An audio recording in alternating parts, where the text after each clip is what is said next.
Hey guys, I'm Mike Tashir back with another coaching call question. This question says, would it be better to simply add reps in a set to get to the right RPE rather than add extra weight or add sets on additional sets? It seems like adding an extra set might mean an awfully large increase in volume relative to simply adding a rep or two in a set to get to the right RPE. Obviously, if the reps were more than one or two extra, the intensity would be a bit off. But what if it was, say, one or two reps over or under to hit the RPE? This would seem to be a possible way to avoid a large volume change on extra sets, like over what additional sets would entail. The reason there's a few reasons why we don't recommend that you do that.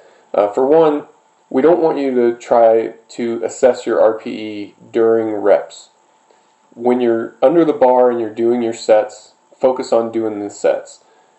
When you finish your last rep and you're starting to re-rack the bar, that's when you can start thinking about RPE. But during the set, I want you focused on your technique. So if a set calls for 3 reps, do 3 reps. And I would really rather you not do 3 reps and then think about it, okay, I better do another one. I think that's there's just too much going on there.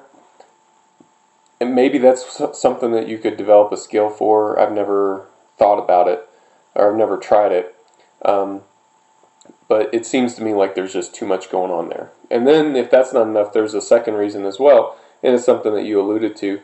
It's the change in intensity. Because if we go from, say the set calls for 3 reps, and you undershoot the load a little bit, so when you're going through your reps, you get to 3 and you think, wow, that was really easy, so you do 4 or 5 and that's enough. So it's only 2 additional reps, right? But what does that do to your intensity? Well, the difference between 3 reps at a given RPE and 5 reps at a given RPE is pretty drastic. Depending on where you are, depending on your RPE chart, it could be as much as 5 to 10% off. That's a lot. And then all the other subsequent sets are going to be off as well. Now, if we think about what does volume and intensity do for us, most of your training effect is going to be determined by the intensity. The volume is going to determine mostly the magnitude of that training effect. That's how I want you to think about it.